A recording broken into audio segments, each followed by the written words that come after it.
శాసనసభ పక్ష సమావేశంలో ఆసక్తికర సంఘటన చోటు చేసుకుంది. కూటమి పార్టీలు అంతా సమానమేనని మెసేజ్ ఇచ్చారు ఎన్డీఏ శాసనసభ పక్ష నేత చంద్రబాబు.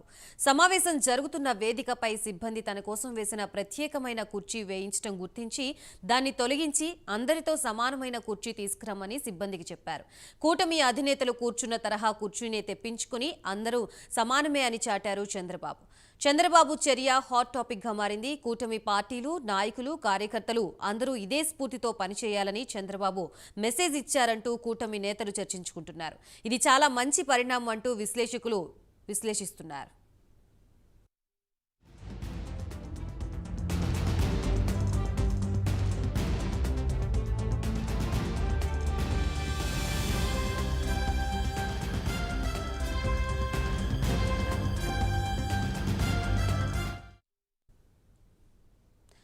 ఎన్డీఏ శాసనసభాపక్ష సమావేశంలో ప్రత్యేకమైన ఘటన చోటు చేసుకుంది. దీనికి సంబంధించి పూర్తి అప్డేట్స్ ఇవ్వడానికి మా ప్రతినిధి రవికృష్ణ సిద్ధంగా ఉన్నారు. రవికృష్ణ,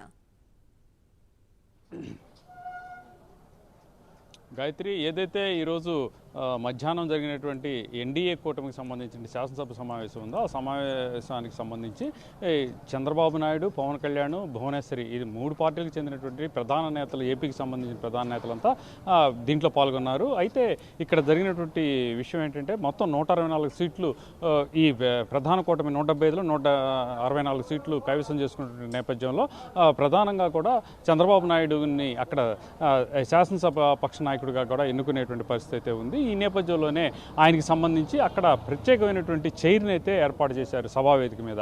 ఆ చంద్రబాబు వచ్చిన వెంటనే కూడా ఆ సభకి సంబంధించి అక్కడ ఉన్నటువంటి తనకు ప్రత్యేకంగా ఇచ్చినటువంటి చైర్ ఏదైతే ఉందో దాన్ని చూసి వెంటనే కూడా దాన్ని అక్కడి నుంచి తీసేయాలని ఆదేశించారు. అదేవిధంగా కూడా మిగతా ఏదైతే కూటమికి సంబంధించిన సభ్యులు అందరూ కూర్చున్నటువంటి చైర్ ఏదైతే ఉందో అటువంటి చైరే తనకు తీసుకురావాలని చెప్పి ఆదేశించాడు. వెంటనే కూడా అలాంటి చైర్ తీసుకొచ్చిన ఘటన అయితే చోటు చేసుకుంది. దీంతో ఒక్కసారిగా కూడా అక్కడ ప్రాంతం అయితే నిశ్శబ్దంగా మారింది. అంటే ఈ కూటమికి సంబంధించి హెచ్చు తగ్గులు లేవు, అందరూ సమానమే అనే ఉద్దేశంతోనే ఇటువంటి ఈ కార్యక్రమం చేసినట్టుగా కూడా అనుకుంటూ ఉన్నారు. ముఖ్యంగా కూడా ప్రధానంగా ఎన్డీఏకి సంబంధించి టీడీపీతో పాటుగా కూడా జనసేన, అదేవిధంగా కూడా బీజేపీకి సంబంధించినటువంటి శాసనసభ్యులందరూ కూడా ఇక్కడికి వచ్చినటువంటి పరిస్థితి అయితే ఉంది. ఈ నేపథ్యంలోనే ఏ పార్టీ కూడా ఏ పార్టీకి తీసిపోదు, అందరూ సమానంగానే ఉండాలి అనే దాంతో ఈ విధంగా చేసినట్టుగా కూడా భావించవచ్చు. అదేవిధంగా కూడా పోలీసులకు కూడా ఆయన ఒక హెచ్చరిక అని అనుకోవచ్చు, హెచ్చరిక అయితే జారీ చేశారు. ప్రధానంగా కూడా తాను వచ్చేటువంటి క్రమంలో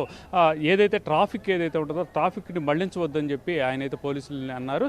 అవసరమైతే తానే ఒక 5 నిమిషాలు లేట్గా అయినా సరే వెళతారు, కానీ ప్రజలు మాత్రం ఇబ్బందులకు గురి చేయకుండా ఉండాలి. ప్రజలు ఎన్నుకుంటేనే మనం నాయకులు అయ్యాము, ప్రజల బాగు కోసమే మనం పనిచేయాల్సిన పరిస్థితి ఉంది. ఇంత విజయాన్ని కట్టబెట్టారంటే ప్రధాన కారణం ఏంటంటే వాళ్ళకి సేవ చేయమని. గతంలో ఏదైతే విధ్వంసకరమైనటువంటి విన్యాసాలు జరిగినాయో గత ప్రభుత్వంలో అటువంటివి జరగకూడదు, ఇకంతా కూడా అభివృద్ధి సంక్షేమం ముందుకు పోవాలి అనే విధంగా కూడా ఆయన సంకేతాలు ఇచ్చినటువంటి పరిస్థితి ఉంది. అలాగే ఇక ఎవరు కూడా ప్రధానంగా ఎవరిని ఇబ్బంది పెట్టకూడదు.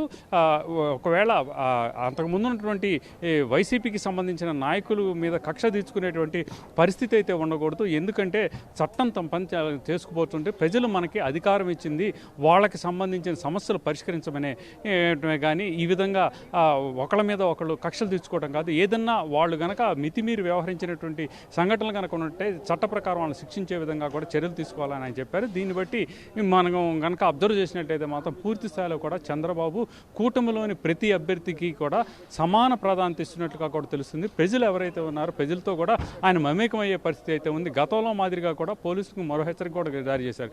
గతంలో మాదిరిగా కూడా పరదాలు కట్టడం కానీ చెట్లు నరకడం కానీ తాను వచ్చేటువంటి క్రమంలో అటువంటి చేయకూడదని చెప్పాడు. దీన్ని బట్టి చూసినట్టయితే మాత్రం ఒక ప్రజలకు అనుకూలంగా ప్రజలు ఏ విధంగా భావించి ప్రజా ప్రభుత్వం కావాలనుకుంటున్నారు అటువంటి ప్రభుత్వాన్ని తాను నడుపుతానని చెప్పకుండానే చెప్పినటువంటి సంకేతాలు అయితే ఇచ్చినట్టుగా కూడా తెలుస్తుంది. Right, thank you Ravikrishna.